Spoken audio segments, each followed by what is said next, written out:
Bom, quero falar para vocês agora de 4 grandes civilizações que são o berço das civilizações humanas. E essas civilizações são conhecidas como civilizações hidráulicas. E todas elas tinham características em comum. Estavam localizadas junto de grandes rios navegáveis, inundáveis, aonde você tinha uma plantação de trigo ou cevada em áreas semiáridas. Quais são essas 4 civilizações?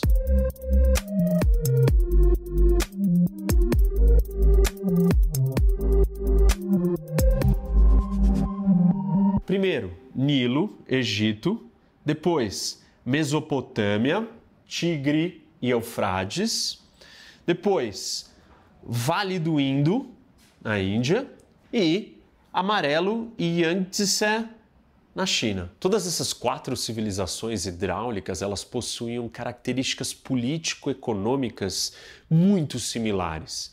E o Carl Wittfogel escreveu um clássico que chama Oriental Despotism.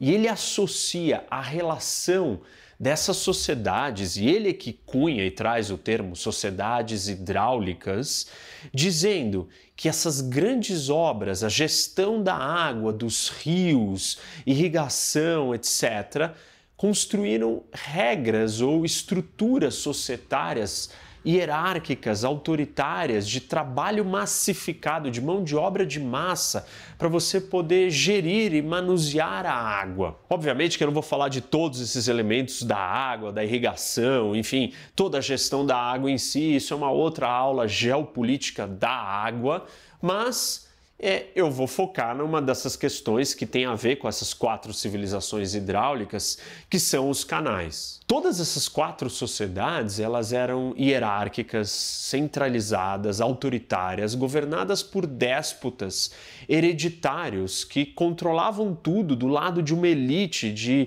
burocratas e sacerdotes que ajudavam, e todo esse poder vinha de uma única coisa: o controle da água. Porque a água era o fator supremo de desenvolvimento econômico. Então, quanto maior o rio, maior a possibilidade de riqueza, maior a quantidade da população e maior a estrutura de mão de obra massificada que esse governante tinha à sua disposição. Somente o planejamento central e uma estrutura autoritária imensa seria capaz de você organizar toda essa gestão da água e direcionar ela para o lugar certo, na hora certa que se precisasse, para extrair o potencial de produção máximo e, com isso, excedentes e crescimento e assim por diante. As sociedades hidráulicas se desenvolveriam se 2 condições existissem. Primeiro, a irrigação, então a capacidade de você gerir a água para irrigar o solo e produção agrícola, enfim, alimento para todo mundo.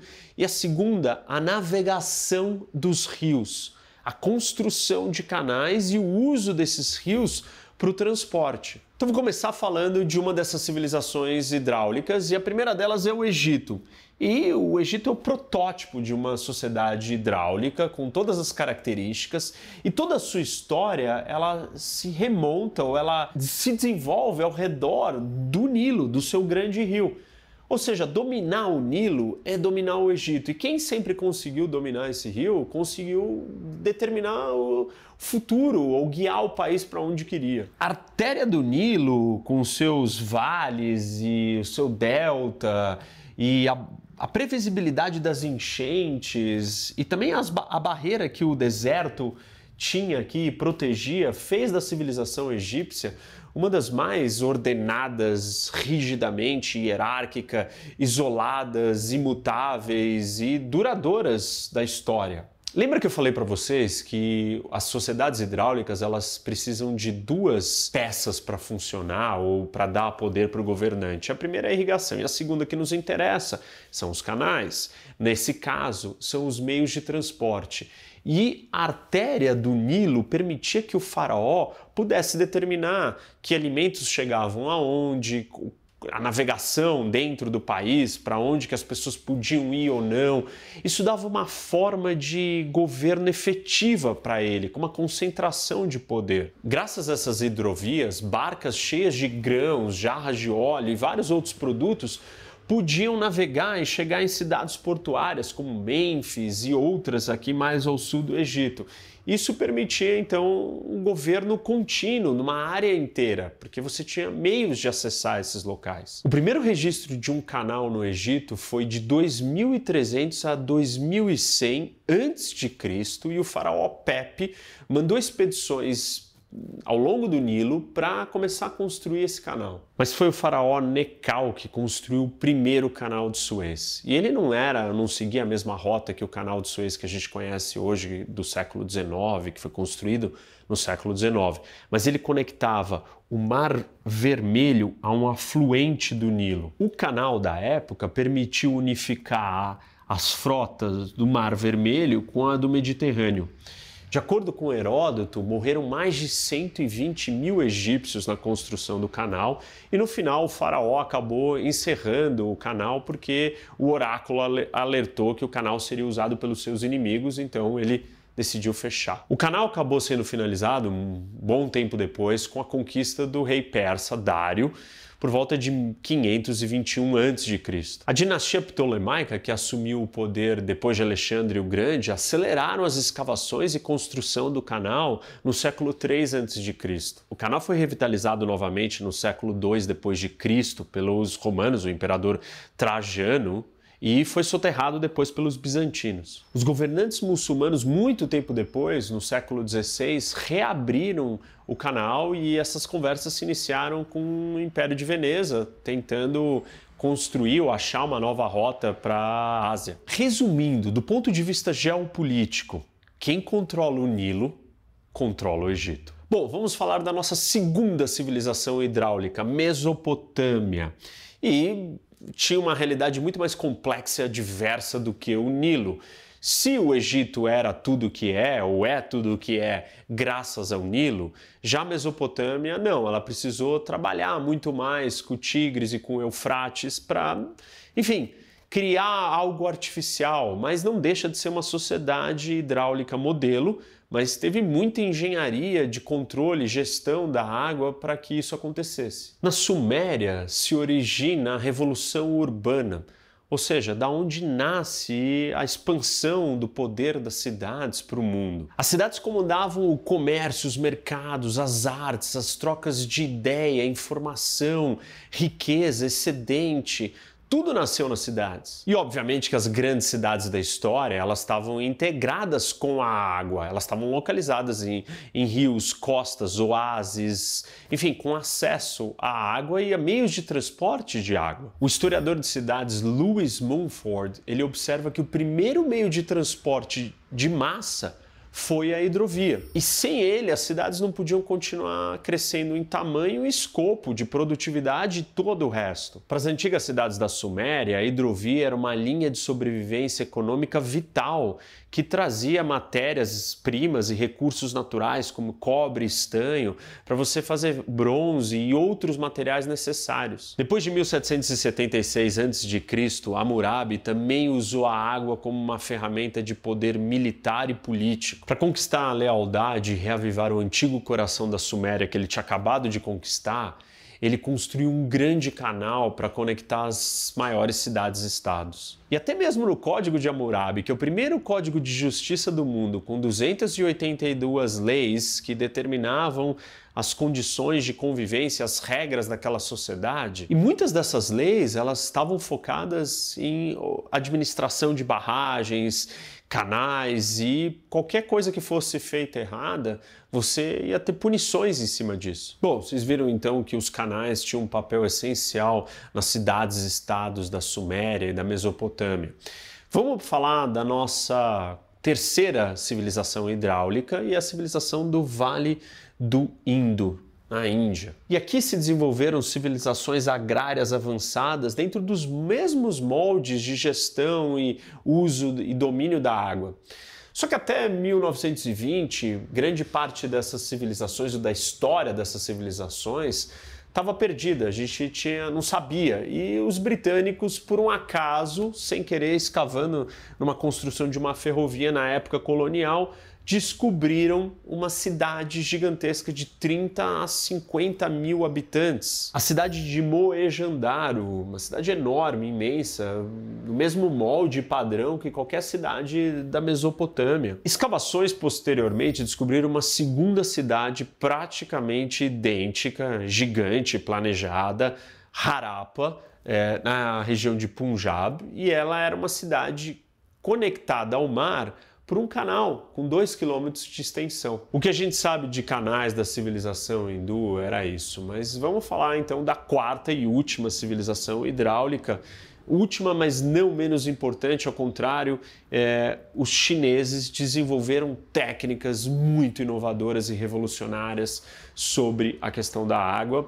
E a principal parte que nos interessa, obviamente, é a maior obra ou maior canal já construído na humanidade, que é o Grande Canal. Esse canal, que foi finalizado no século VII, foi um dos eventos mais transformadores e importantes da história e catapultou a civilização chinesa para uma superioridade muito maior que todos os outros contemporâneos. Só para vocês terem uma ideia do tamanho desse canal, ele é equivalente à distância de São Paulo a Palmas, ou seja, mais de 1.700 quilômetros construídos artificialmente, para conectar 2 rios. Então, no norte da China nós temos o Rio Amarelo, uma região mais semiárida, onde você tinha centros políticos importantes, e no sul o Yangtze, uma região mais produtiva, mais úmida, da onde vem grande parte da produção de arroz chinesa. A maior hidrovia de transporte artificial do mundo já construída precisou de uma quantidade de trabalhadores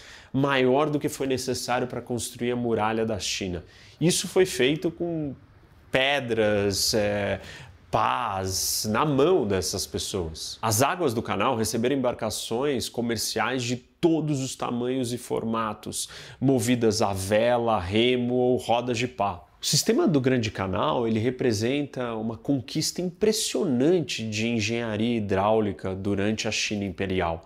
E no seu ápice ou no seu pico, durante a dinastia Ming, de 1300 a 1600, o canal chegou a ter 2.500 quilômetros, ou seja, se ele tinha 1.700, ele no seu auge chegou até 2.500, bem maior. O ponto mais ao norte do canal era Pequim, o mais ao sul era Hangzhou, e o canal foi finalizado em 605, na dinastia Sui. O canal é uma expressão de longa data dos chineses na tentativa de controlar a irrigação e conectar essas duas regiões separadas. Os 2 grandes rios da China, o Amarelo e o Yangtze, eles correm ou eles estão direcionados na horizontal, então de leste para oeste, tanto aqui no norte quanto no sul. E a conexão do norte com o sul não existia. Então os projetos de engenharia hidráulica tentavam juntar essas duas áreas. E no sul você tinha um excedente de água,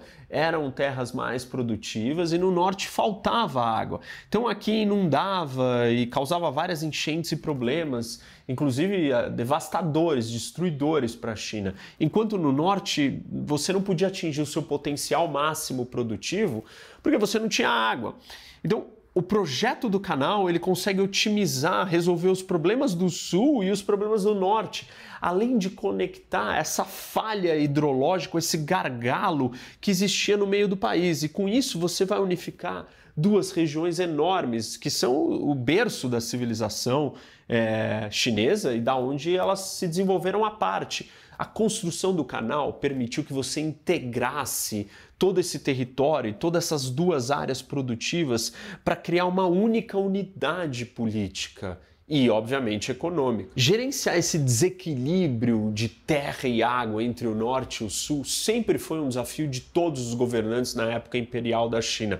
E quem conseguia gerir, obviamente, a água e conectar e criar toda essa riqueza tinha muito poder e construiu um império muito maior ou muito mais duradouro. Um dos objetivos centrais do canal era transportar alimento para as grandes cidades e as outras áreas e, obviamente, também trazer recursos para os exércitos que estavam localizados ao norte e que enfrentavam a constante ameaça nômade que vinha dos estepes. O Grande Canal ajudou a erradicar algumas das vulnerabilidades que a dinastia Han enfrentou, que era a base da civilização chinesa.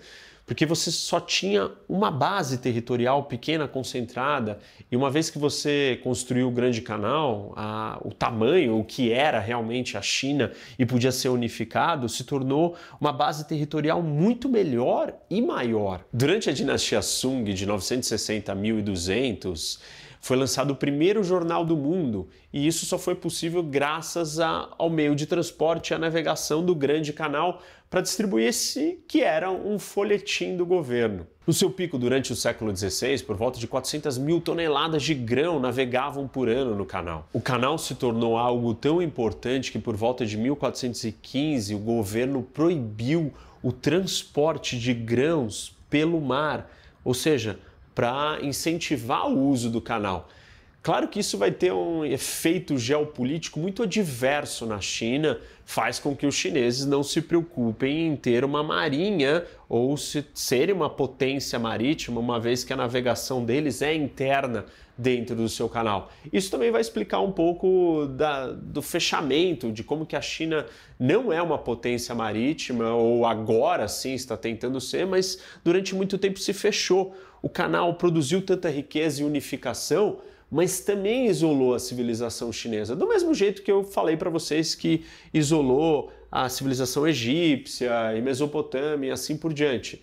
Você constrói sociedades fechadas e supostamente autossuficientes, porque você tem que gerir toda essa água e os canais permitiram que a riqueza ficasse aqui dentro, sem o desenvolvimento da costa e dos mares. Na primeira metade do século XX, o canal já não era mais essa potência e não era utilizado na sua totalidade. Hoje, o canal tem por volta de 1.700 quilômetros e tem mais de 100 mil embarcações de rio navegando, na sua grande maioria, transportando materiais de construção, e é uma grande via de acesso e transporte de carga no país, com mais de 260 milhões de toneladas sendo transportadas. Bom, deixando as civilizações hidráulicas de lado, nós temos que falar um pouco do Ocidente. E aí, conforme a civilização chinesa e as islâmicas estavam em declínio, começava a surgir uma outra civilização na era medieval. Uma série de desafios hidráulicos marcaram a ascensão da Europa, e dois pontos particulares.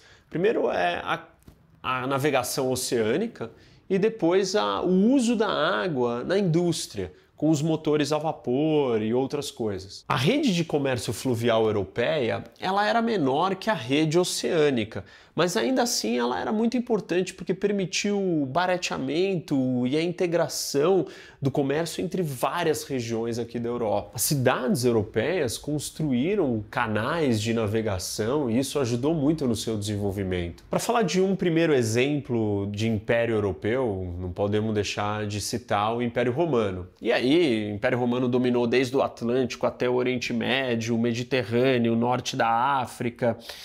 E você tinha fronteiras e ameaças que vinham de todos os lados de invasões bárbaras, com mais de 2.000 quilômetros de fronteira de água. E as esquadras romanas estavam localizadas nessas fronteiras ou nessas passagens de água para protegê-las. E algumas das mais importantes era o Reno, aqui subindo, né, chegando até o norte do Atlântico, o Danúbio aqui no sul da Alemanha, cruzando a Europa inteira, e o Mar Negro. Os historiadores frequentemente notam muitos paralelos entre a civilização Han chinesa e o Império Romano. E uma peça central de poder que determinou o sucesso ou o fracasso dessas duas civilizações foram os canais. Nessa comparação dessas duas civilizações, uma pergunta que a gente pode fazer é por que a unificação chinesa deu certo e a romana não? E a resposta é simples: o Grande Canal, ou a existência da possibilidade de um canal europeu que unificasse os territórios todos. A maior artéria fluvial da Europa, o Reno e Danúbio, eles estavam localizados e fluíam para eixos que não eram os civilizatórios do Império Romano. Ou seja, não fazia sentido você construir ou conectar esses dois grandes rios, porque você não ia produzir o mesmo efeito do que aconteceu na China com o Grande Canal. Uma das visões de Júlio César, que não foi realizada, era construir esse canal que conectasse o Reno com o Danúbio para chegar no Mar Negro. Na Idade Média, a antiga fronteira do Reno com o Danúbio mais uma vez marcou a divisão, só que dessa vez entre a Europa católica e a protestante. Mas demorou 2000 anos e só em 1992, com as condições políticas e econômicas propícias para que se construísse o canal do Reno e do Danúbio, e aí sim integrando econômica e politicamente todo esse território, do mesmo jeito que o Grande Canal fez isso pela China. Enquanto o território europeu do antigo Império Romano permaneceu um grande quebra-cabeça fragmentado, com estados rivais que levaram até a estagnação econômica durante a Era das Trevas, já a China e o seu Grande Canal permitiram que você tivesse uma ascensão, uma revolução econômica nos transportes, agrícola e industrial. Bom, gente, um último exemplo que eu quero trazer para vocês, histórico, do impacto dos canais na ascensão de países, é durante a Revolução Industrial com o Império Britânico. Durante a Revolução Industrial, a Inglaterra estava passando por uma escassez de combustível e os ingleses tinham destruído as suas florestas e não tinham meios para construir mais navios, para aquecer as suas casas, enquanto a França e outros países não paravam de se desenvolver e crescer economicamente. Essa escassez elevava o preço do carvão vegetal e da madeira, que eram essenciais para coisas básicas nesse momento da Revolução Industrial. Um substituto para a custosa madeira era o carvão. Mas somente o carvão vegetal ele conseguia produzir as altas temperaturas necessárias para você transformar o minério de ferro em ferro. Felizmente o inglês ele foi capaz de reinventar um processo que já era conhecido na China, de transformar o carvão em coque, e aí sim conseguir aquecer os fornos metalúrgicos. Mas mesmo com o coque, os ingleses ainda tinham dois obstáculos que complicavam a falta de combustível no país. E o primeiro deles era o do transporte do carvão. Era muito difícil transportar grandes volumes de carvão das minas em cavalos ou carroças, porque era muito lento, muito caro e transportar, levar isso em estradas de barro ainda mais difícil. O segundo problema estava ligado com a extração das maiores quantidades de carvão. Então, conforme você cavava mais, extraía mais, você chegava nos lençóis freáticos e aí essas minas elas inundavam e você não conseguia extrair mais carvão pela quantidade de água que estava ali. Por volta de 1760, os ingleses tiveram que importar grande parte do seu combustível da Suécia e da Rússia. Todos esses problemas iam impedir que a Revolução Industrial avançasse no Império Inglês. E aí, uma solução hidráulica é que salvou os ingleses: a construção de canais. O canal pioneiro foi construído pelo Duque de Bridgewater e ele construiu o canal de Bridgewater. E ele tinha viajado para a França e conheceu o canal do Moody, que era um canal que interligou o Oceano Atlântico ao Mediterrâneo, um canal de 240 quilômetros de extensão, uma das grandes obras de engenharia de canais da França, e ele ficou muito impressionado, e ele viu as dificuldades, as diferenças de nível, falou, bom, se os franceses fizeram isso, a tecnologia, o conhecimento é possível, eu também vou fazer isso na Inglaterra.